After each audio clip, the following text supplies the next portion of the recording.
आजानुलम्बितभुजो कनकावदात संकीर्तनकुपितरो कमलायताक्ष विश्वम्भरो द्विजवरो युगधर्मपालो वन्दे जगत्प्रियकरौ करुणावतारो। गुरवे गौरचन्द्राय राधिकायै तदालये कृष्णाय कृष्णभक्ताय तद्भक्ताय नमो नमः। हे कृष्ण करुणा सिंधो दीनबंधो जगत्पते गोपेश गोपिका कांत राधा कांत नमोस्तुते। तप्त कांचन गौरांगी राधे वृंदावनेश्वरी वृषभानुसुते देवी प्रणमामि हरिप्रिये। भक्त्या विहीना अपराध लक्षै क्षिप्ताश्च कामादितरङ्ग मध्यै कृपामयी त्वां शरणं प्रपन्ना वृन्दे नुमस्ते चरणारविन्दम्। जय श्री कृष्ण चैतन्य प्रभु नित्यानंदा श्री अद्वैत गदाधर श्रीवासादि गौर भक्त वृंद। हरे कृष्ण कृष्ण कृष्ण हरे हरे हरे राम राम राम हरे हरे। सर्वप्रथम भगवान के अभिन्न प्रकाश विग्रह श्री गुरुपाद पद्म पूज्य पात्र दंडी स्वामी अष्टोत्तर सत श्री श्रीमद भक्ति प्रसाद विष्णु गोस्वामी गुरुदेव महाराज के पावन श्री चरण कमलों में असंख्य कोटि दंडवत ज्ञापित करते हुए उनकी अहेतुकी कृपा प्रार्थना करती हूँ। वे अपनी कृपा वर्षण करें जिससे निज कर्ता अभिमान भाव को छोड़कर एकमात्र उनकी वाणी के वाहक के रूप में अपना परिचय दे सकूं। परम गुरुदेव नित्य लीला पृष्ठों विष्णुवास श्री श्रीमद भक्ति दयित माधव गोस्वामी महाराज परमेष्ठि गुरुदेव जगत गुरु भक्ति सिद्धांत सरस्वती गोस्वामी ठाकुर प्रभुपाद व समस्त गुरु परंपरा जययुक्त हो। सपार्षद श्रीमन नित्यानंद प्रभु श्री गौर हरि वृंदावन बिहारी श्री राधा गोपीनाथ भगवान जययुक्त हो। वे हम सभी पर अपनी कृपा वर्षण करे जिससे भगवान के पवित्र नाम और हरि गुरु वैष्णव सेवा में हम सभी की रुचि उत्पन्न हो सके। सायकालीन कक्षा में हम श्रवण कर रहे हैं श्री चैतन्य भागवतम और इसका आदि खंड हम श्रवण कर चुके हैं भगवान का विद्या विलास। और हम श्रवण कर रहे हैं इसका मध्य खंड जिसमें भगवान ने अपनी भगवत्ता का प्रकाश किया। इसके 20 अध्याय हम श्रवण कर चुके हैं। आज 21वां अध्याय हम प्रारंभ कर रहे हैं। जय जय नित्यानंद प्राण विश्वम्भर जय गदाधर पति अद्वैत ईश्वर जय श्रीनिवास हरिदास प्रियंकर जय गंगा दास वासुदेवर ईश्वर भक्त गोष्ठी सहित गौरांग जय जय सुनीले चैतन्य कथा भक्ति लभ्य है। हेनुमते नवद्वीपे प्रभु विश्वम्भर विहरे सहति नित्यानंद गदाधर। एक दिने प्रभु करे नगर भ्रमण चारिदिके यत आप्त भागवत गण सार्वभौम पिता विशारद महेश्वर तहार जांघल गेला प्रभु विश्वम्भर से खाने देवानंद पंडितेर वास परम सुशांत विप्र मोक्ष अभिलाष। श्री वृंदावन दास ठाकुर जी प्रत्येक अध्याय के प्रारंभ में सपार्षद गौर हरि के समस्त पार्षदों भृत्यों सहित उनकी स्तुति करते हैं। नित्यानंद के प्राण स्वरूप श्री विश्वम्भर की जय हो गदाधर के स्वामी और अद्वैत के ईश्वर की जय हो। श्रीनिवास और हरिदास को प्रसन्न करने वाले प्रभु की जय हो। गंगादास और वासुदेव के ईश्वर की जय हो। भक्त गोष्ठी सहित गौरांग की जय हो, जय हो। चैतन्य की कथा सुनने से भक्ति प्राप्त होती है। इस प्रकार से प्रभु विश्वम्भर नित्यानंद और गदाधर के साथ मिलकर नवद्वीप में विहार कर रहे थे। एक दिन चारों ओर से अपने भागवत जनों के द्वारा घिरे हुए प्रभु नगर में भ्रमण कर रहे थे।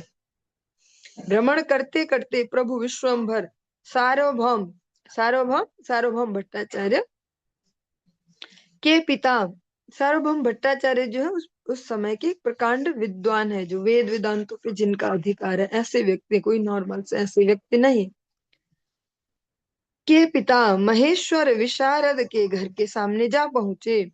जब आप में से जिन जिन भक्तों ने अगर जो नवद्वीप धाम जो परिक्रमा होती है दोल पूर्णिमा पे, गौर पूर्णिमा, अगर वो की हो तो जाते उस स्थान पे भी, सार्वभौम भट्टाचार्य जी के निवास स्थान पे भी, उसमें जहाँ जल प्लावन मतलब बाढ़ से घर को बचाने के लिए एक बांध था, वहीं देवानंद पंडित भी रहा करते थे। देवानंद पंडित परम सुशांत और मोक्ष के अभिलाषी विप्र थे, जो एक प्रकार से कह सकते हैं निवृत्ति मार्ग वाले, जिनको ध्यान है कि हमें ये शरीर छोड़ने पड़ते, हम ये शरीर नहीं है, ऐसे व्यक्ति थे।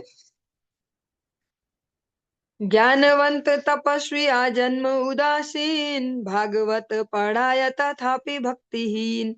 भागवते महाअध्यापक लोके घोषे, मर्म अर्थ ना जाने न भक्तिहीन दोषे।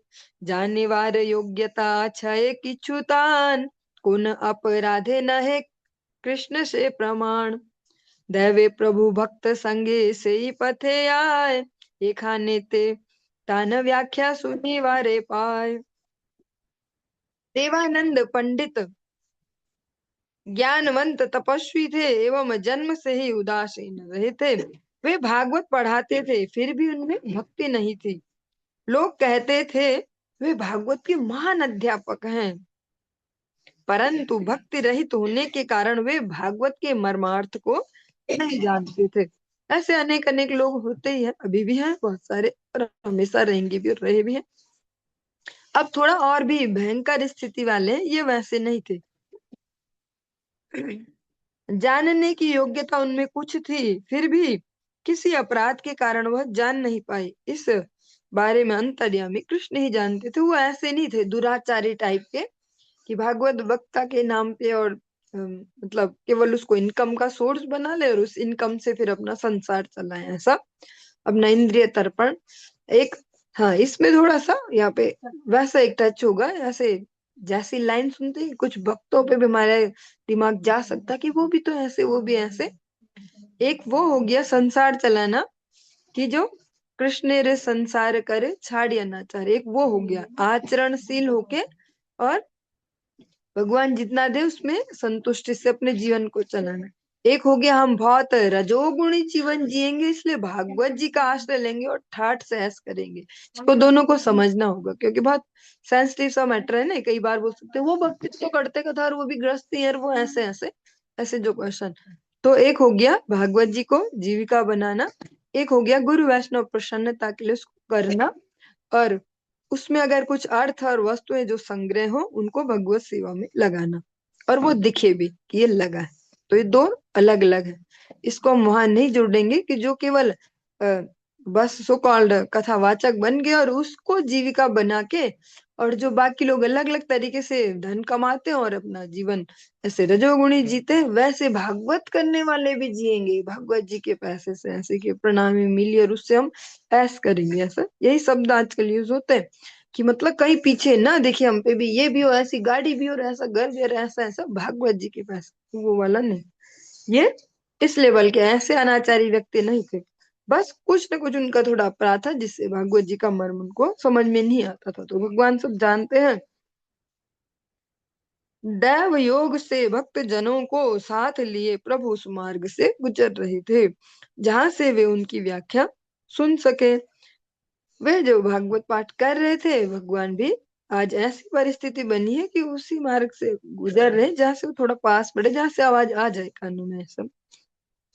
प्रभु तो सब प्राणियों के हृदय निवासी हैं, सब तत्वों को जानते हैं। वहां भक्ति योग की महिमा उन्हें सुनाई नहीं दी। इस कारण कुपित होकर प्रभु कहने लगे, यह व्यक्ति कौन सा अर्थ बखान कर रहा है? यह भागवत का अर्थ किसी भी जन्म में नहीं जान पाया। श्री गौर हरि ने जो श्रवण किया, जो इसकी व्याख्या है, इसको हम थोड़ा श्रवण करते चले। चलिए, ये थोड़ा सा आगे हो गया। दो प्यार मैंने जो अभी नहीं रीड की थी, उनके भी अर्थ सुन ले, उनको पहले पढ़ेंगे। सर्वभूत हृदय जानाए सर्व तत्व, न सुनाए व्याख्या भक्ति योगेर महत्व।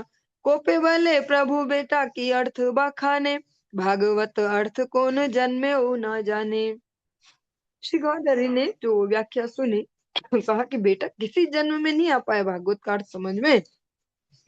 इसका जो थोड़ा व्याख्या सा है, ऐसे जो श्री यमुनाचार्य जी ने लिखा है, उनका रेफरेंस देके कहा गया, भगवान और भगवत भक्तों के प्रति जो हम ये श्रवण कर रहे हैं ना, बहुत ही हायर स्टैंडर्ड का है।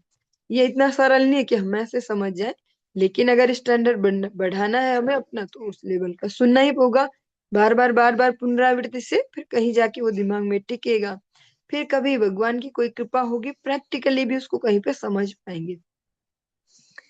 श्री यमुनाचार्य ने लिखा है, भगवान एवं भगवत भक्तों के प्रति अभक्तों में स्वाभाविक अपराध वर्तमान रहता है। नाम अपराध के विचार से भी देखा जाता है कि साधु वैष्णव के निकट अपराधी होने से बद्ध जीव भगवान का स्वरूप एवं अपना स्वरूप समझने में असमर्थ हो जाते हैं। जो अभी ओवरऑल सारी जो मनुष्य जाति दिख रही है, इसी कैटेगरी की होती है, अधिकतर इसी कैटेगरी की होती है। मतलब उनमें वो स्वाभाविक है अपराध जो है भक्तों के प्रति,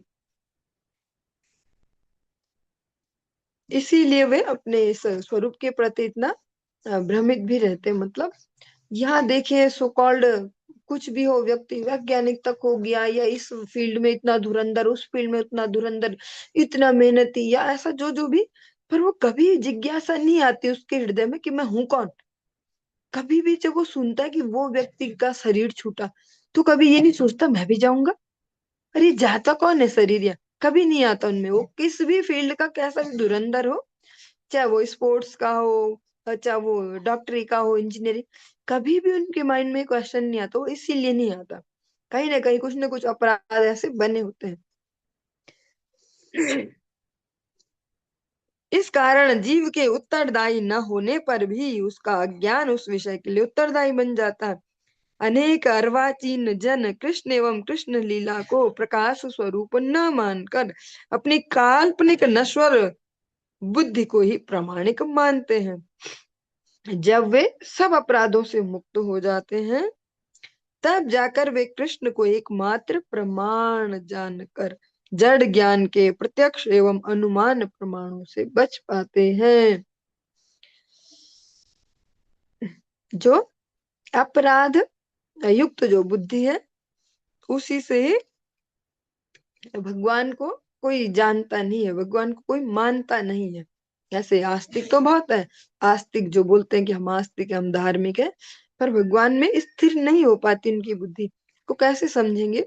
भगवत गीता में दुनिया की हर समस्या का हल है, ऐसा हमने बचपन से सुना है ना। कभी महात्मा गांधी जी के नाम से सुना है, कभी किसी के ऐसे ऐसे, पर ये वास्तव में सच्चाई है और इसको प्रैक्टिकली पर कोई समझा नहीं पाया। डायलॉग सबने सुनाया है, ये सबने सुना भी है, कोई इसको प्रैक्टिकली समझा नहीं पाया। पर भगवत गीता में हर समस्या का हल है, ये बहुत ही प्रासंगिक है, क्योंकि भगवान की मुख निश्चित वाणी है।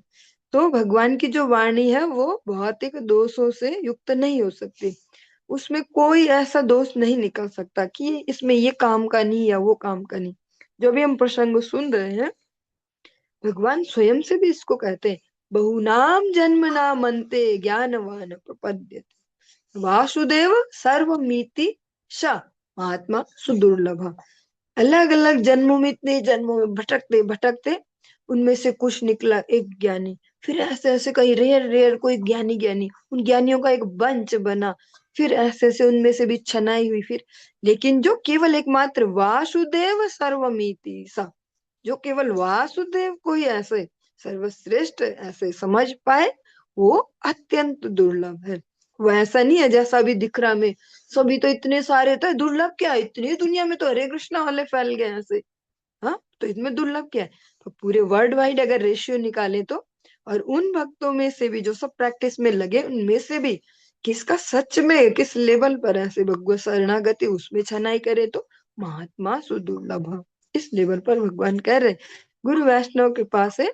हम अनधिकारी जीवों को इस लेवल का ऐसे श्रवण करने को, ऐसे भगवान की कृपा है, गुरु वैष्णव कृपा है। फिर भी हमें थोड़ा थोड़ा जोर लगाना होगा मिलजुल के, ताकि हम थोड़ा थोड़ा समझ पाए। जितना हमें समझ में आते जाएगा ना, उससे हमारे जीवन में प्रैक्टिकल चेंजेस आएंगे। तो हमारे जीवनों में इतने हम वर्षों से सुनते सुनते, यहाँ सुना वहां सुना, ये सुना वो सुना, पर विजिबल चेंज क्यों नहीं है? क्योंकि वो सुना तो ऐसे कर्ण विलास किया कि मजा आया, वहां ऐसी कथा थी, वहां मजा आया, ऐसा था, मजा आया ऐसे, वो मजा में ही चला गया। अगर वो समझ में आ जाता तो चेंज भी आ जाता। मतलब समझ में आने का मतलब ही है कि जब उसमें हमारे वो हमारे आचरण में वो दिख रहा है, तब समझो कि समझ में आया। समझ में आया, एक तो ये हो गया कि जो बोल रहे हैं वो हिंदी में समझ में आती है, वो शब्द समझ में आ रहे, एक हो गया उसका मर्म हमें समझ में आया। तो अगर वो समझ में आएगा तो जीवन चेंज हो जाएंगे। वरना अभी हर दिन अगर पूरे विश्व भर में देखे तो एक दिन, मतलब जो एक 7 दिन है उनमें अगर ऐसे रेशियो निकाले तो कम से कम हजारों, लाखों नहीं बोल लो, चलो हजारों तो कथा ही चल रही होंगी ना भागवत, क्योंकि इतने सारे कथावाचक हैं। तो फिर ऐसे तो सारी दुनिया ही खाली हो जाती है, सारे सज्जन हो जाते ऐसे। तो समझ में नहीं आ रहा, वो समझ में आता है तो जीवन परिवर्तित हो जाते, वो इम्प्लीमेंट में आ जाता है। जब हमें समझ में आ गई नाम की महिमा तो हमने शुरू कर दी, जब हमें समझ में आई एकादशी महिमा हमने शुरू कर दिया। ऐसे जितना जितना समझ में आता जाता है उतना चरित्र में आते जाता है। जो चरित्र में नहीं है मतलब समझ में नहीं है, ऐसा थोड़े अजीब अजीब से शब्द है, शब्दों का जाल था, फिर भी जितना भी समझ में आ पाए हो। हरि बोल। नैषामति स्ता स्ताव द्रुक्रमांघ्रि, ये भागवत जी के सप्तम स्कंध के पंचम अध्याय के 32वें श्लोक से थोड़ा सा पाठ दिया गया, कि जिसका यही मतलब है, भगवान जो कृष्ण है वो मतलब supreme personality of the God, जो भी सुप्रीम पावर इस दुनिया में किसी भी फील्ड में कही जा सकती है, उन सब में से सर्वश्रेष्ठ भगवान श्री कृष्ण।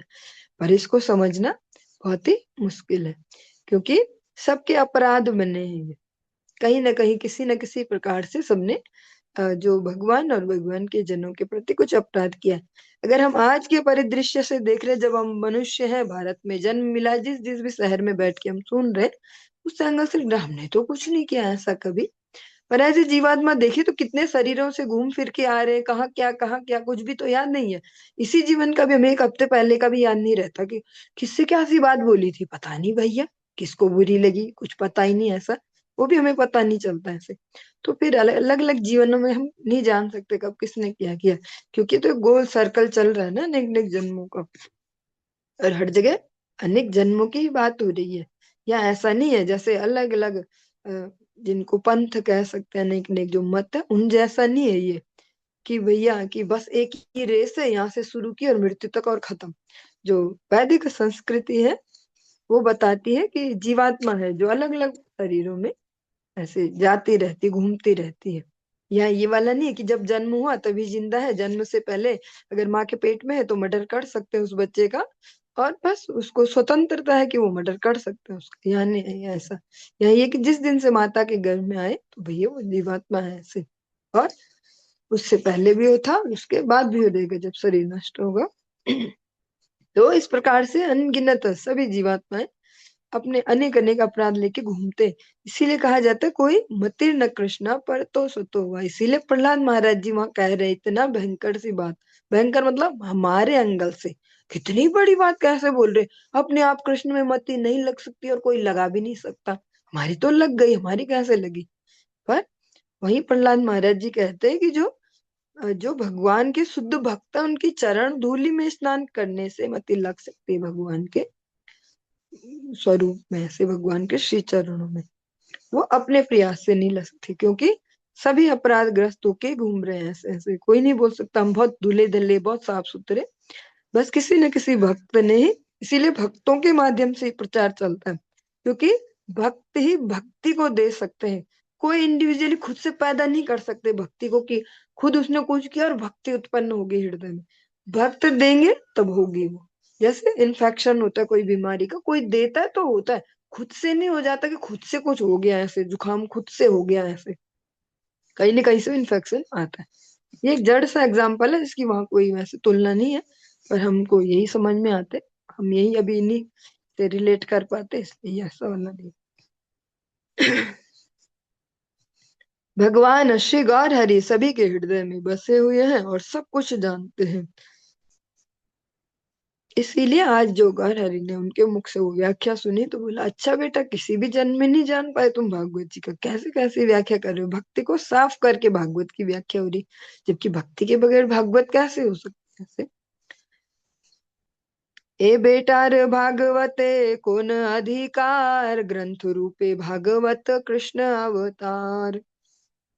सबे पुरुषार्थ भक्ति भागवते हाय, प्रेम रूप भागवत चारि वेद काय। चारि वेद दधि भागवत नवनीत, मथि लेन सुके खाई लेन परीक्षित। इस व्यक्ति का भागवत में क्या अधिकार है?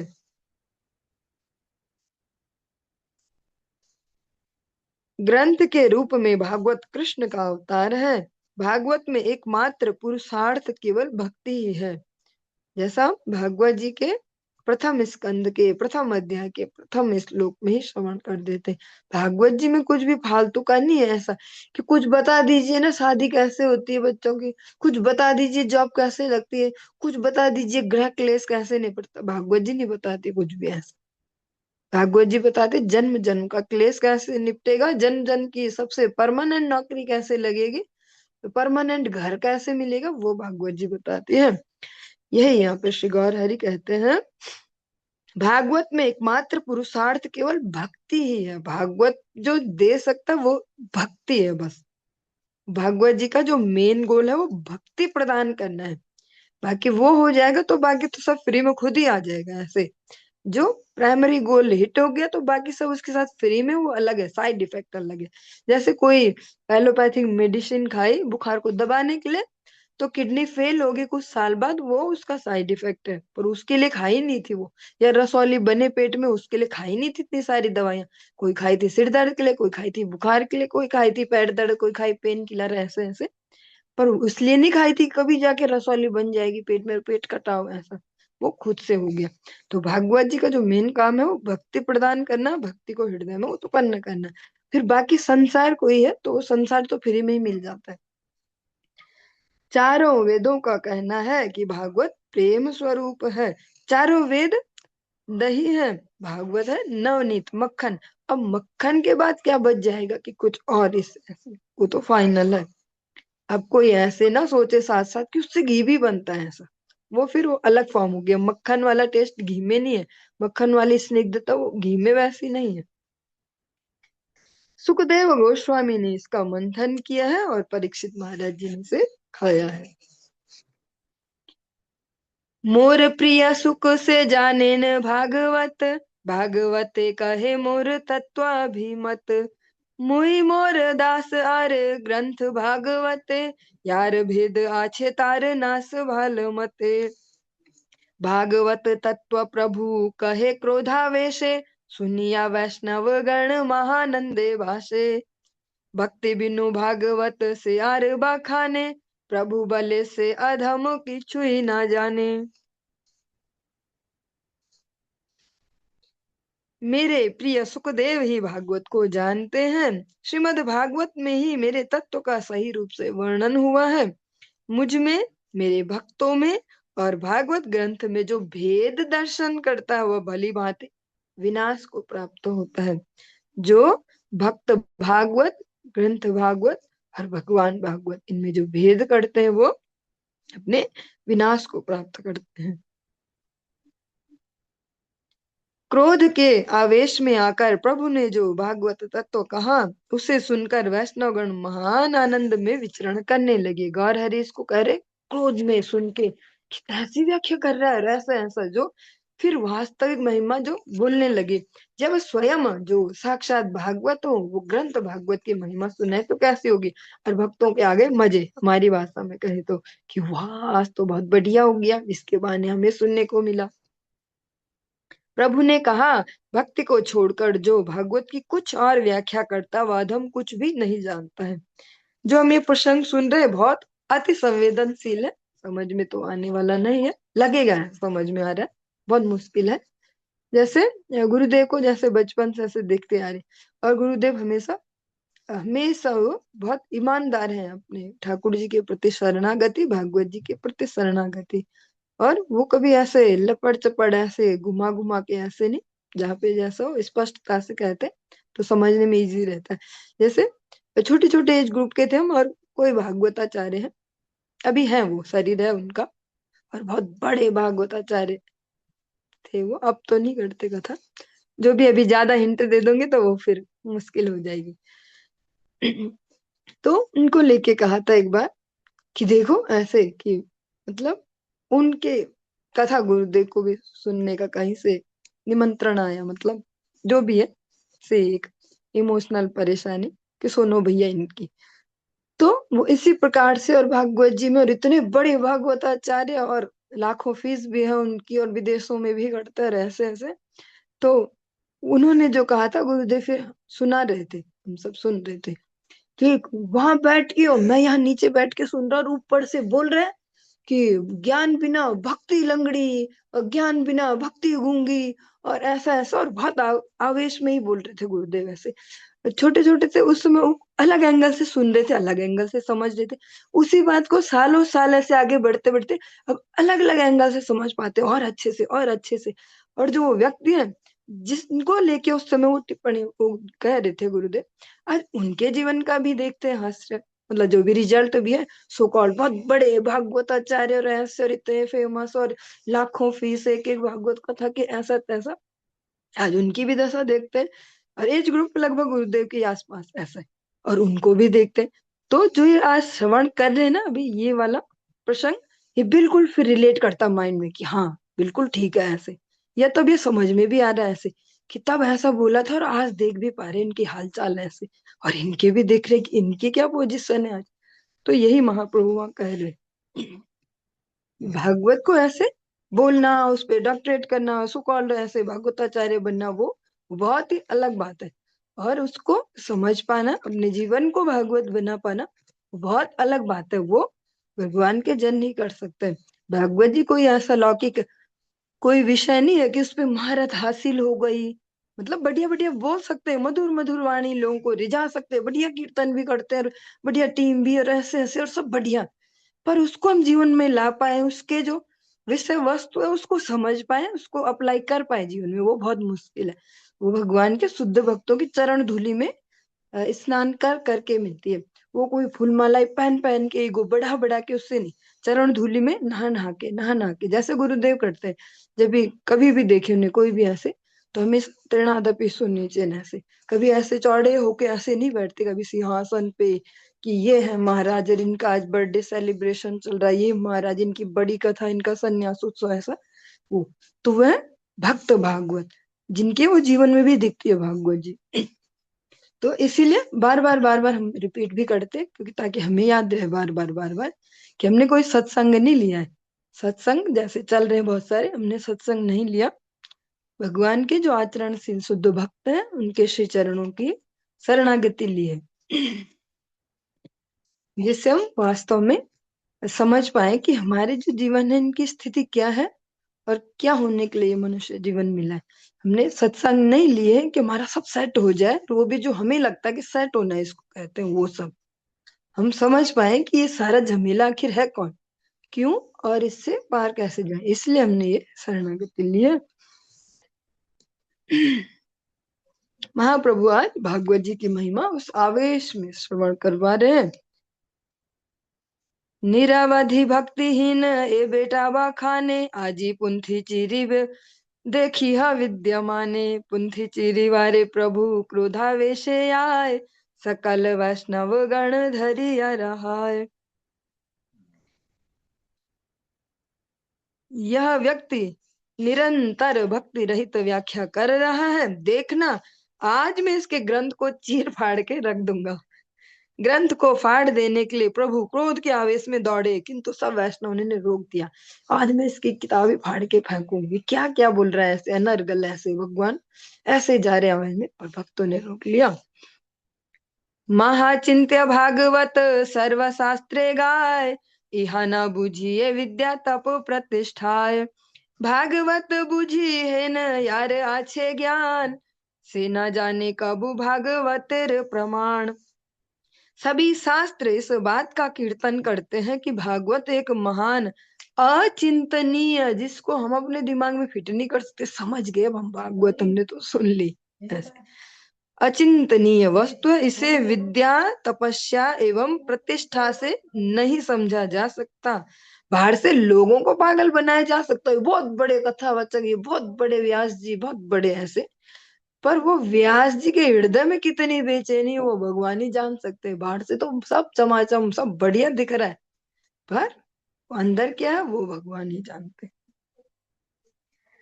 जिसको ऐसा ज्ञान है कि मैं भागवत को समझता हूँ, वह कभी भी भागवत के तत्व को नहीं जान सकता। मतलब जिसने फिट कर दिया अब अपने माइंड में, मैं तो हो गया हूँ, बस इस पे तो हो गई मेरी पूरी कमांड, कहीं से कहीं का कुछ पूछो, कहीं से कहीं सुना कोई सा प्रसंग, इतने रस भरे अंदाज में सुना देंगे, इतना बढ़िया लोगों को मुग्ध कर देंगे, ऐसा ऐसा।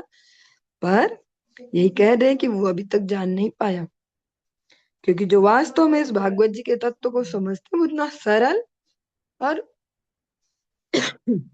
आचरणशील होते जाते हैं। वो फिर उस भागवत जी को ऐसा व्यापार नहीं बनाते कि बिजनेसमैन को भी हम टक्कर देंगे, हमारा ऐसा रजोगुणी जीवन है, इतना मस्त जीवन है, ऐसे वो भागवत कर करके उस पैसे से ऐसा अपना उस साम्राज्य स्थापित नहीं करते हैं, ऐसे कि हम तो इतने बड़े बड़े इतने हाई फाई ऐसे। फिर तो वो एक मजदूर लेवल के जैसे बोल सकते हैं, एक बेचारा सा जिसको कुछ ज्ञान नहीं, और इस यहाँ भी सबसे लोअर कैटेगरी में वर्क कर रहा है, उसी लेवल का हो गया। वो भी उस लेवल पे ही है ना, उसको खूब कठोर परिश्रम करके अपने जीवन का स्तर बढ़ाना, और भागवत जी कर करके जीवन का स्तर बढ़ाना, मतलब स्तर बढ़ाना, बड़े बड़े बिजनेसमैन लेवल तक जाएंगे, ऐसी गाड़ियां, ऐसे बंगले, ऐसे बढ़िया बढ़िया जय जयकार। तो लेवल उसका वही है, दिख रहे हो भागवताचार्य, यहाँ प्रतिष्ठा मिलेगी शरीर को, और जो चेतना है वो अभी उसी लेवल की है बेचारे की, उसी लेवल पे वो भी अभी संघर्षरत है। और पैसा हो जाए और बढ़िया, अगली कथा में इतने लाख फिर और बढ़िया जिंदगी, अगली कथा में इतने लाख फिर और मस्त जिंदगी, ऐसा ऐसा। तो ये बहुत ही संवेदनशील सा है मामला, पर समझना परम आवश्यक है, क्योंकि जो हमें जीवन मिला है ये बहुत ही रेयर है और क्षण भंगुर है, कभी भी जा सकता है किसी का भी, इसलिए इनको समझना बहुत आवश्यक है। वरना जो डेली लाइफ हम जीते हैं वो तो गलत फहमी वाली है ना, हर दिन सेट करते जाए लाइफ को, हर दिन सेट करते जाए, काम भी ये निपट गई, ये मशीन आ गई, अब इससे ये हो रहा है, ये हो रहा, वहां ऐसी बात है, उससे मेरी जान पहचान है, ऐसा ऐसा, मतलब सेट कर रहे। पर वो तो गलत फहमी बढ़ाते ही जाना हुआ, और देहाभिमान को बढ़ाते जाना, जड़ अभिमान बढ़ाते जाना कि मैं ये शरीर हूँ और मैं ये शरीर हूँ और इसका सब सेट करना ही मेरा धर्म है, ऐसा। पर भागवत जी का वास्तविक लक्ष्य है ये याद दिलाना, तुम ये शरीर नहीं हो, तुम ये शरीर नहीं हो।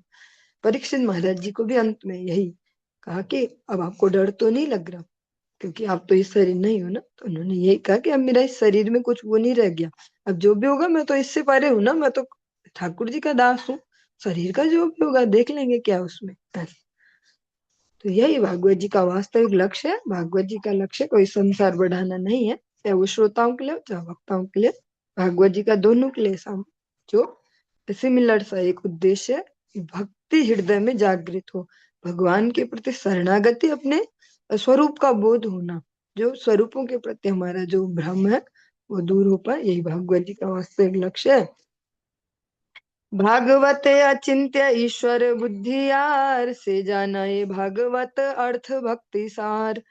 सर्वगुणे देवानंद पंडित समान, पाइते विरल बड़हेन ज्ञानवान। भागवत को जो अचिंतनीय ईश्वर स्वरूप समझते हैं, वे ही जानते हैं कि भक्ति ही भागवत का सार अर्थ है। देवानंद पंडित जैसा ज्ञानवान और सभी गुणों से युक्त व्यक्ति को ये विरला ही मिलता है। से सब लोकेर यथा भागवते भ्रम, ताते ये अन्येर गर्व तार शास्त्रयम। जहाँ ये लोग जहाँ ऐसे लोग भी भागवत को समझने में भ्रमित हो जाते हैं, वहां दूसरा कोई यदि अपने आप को भागवत का अधिकारी समझकर अहंकार करता है तो यमराज उसे दंडित करते हैं। जो अभी कर रहे थे ये भागवत, जिनसे सुना उन्होंने कि ऐसा कह रहे, वो बड़े गुणी हैं। वो ऐसे नहीं है जैसे आजकल कोई सा भी उठे और 6 महीना कोर्स किया और हो गए भागवताचार्य और उससे भी मस्त करेंगे लाइफ, वो वह वाले नहीं थे। वो आचरण, वो बढ़िया सद्गुणों वाले व्यक्ति थे। तब वो बोलते कि जब ऐसे व्यक्ति भी भ्रमित तो हो जा रहे हैं तो उनका क्या, फिर जो अहंकार को इससे पुष्ट करते हैं उनको फिर यमराज जी फाइनली दंडित करते हैं। भागवत पढ़ाइया कारो बुद्धिनाश, निंदे अवधूत चांदे जगत निवास। भागवत का अध्यापन करते हुए भी कुछ लोगों की बुद्धि नष्ट हो जाने के कारण वे जगन निवास अवधूत चांद श्री नित्यानंद की निंदा करते हैं।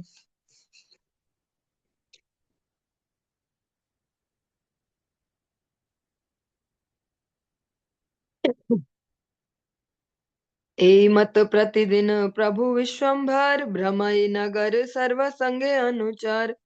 एक दिन ठाकुर पंडित संगे करी, नगर भ्रमय विश्वम्भर गौर हरि। नगरेर अंते आछे मध्य पेर घर, याइते पाइला गंध प्रभु विश्वम्भर। मध्य गंधे वारुणीर हैला स्मरण, बलराम भाव हैल सचिर नंदन। बाह्य पास रिया प्रभु करे हुंकार, उठो गिया श्रीवासे रे बले बार बार। प्रभु बले श्रीनिवास ए उठा गया, मना करे श्रीनिवास चरण धरिया। प्रभु बले मोरे ओ की विधि प्रतिषेध, तथापि हा श्रीनिवास कराए निषेध। श्रीवास बलाए तुम्ही जगतेर पिता, तुम्ही छया करी ले वाक्य आर रक्षिता। ना बुझी तो मार लीला,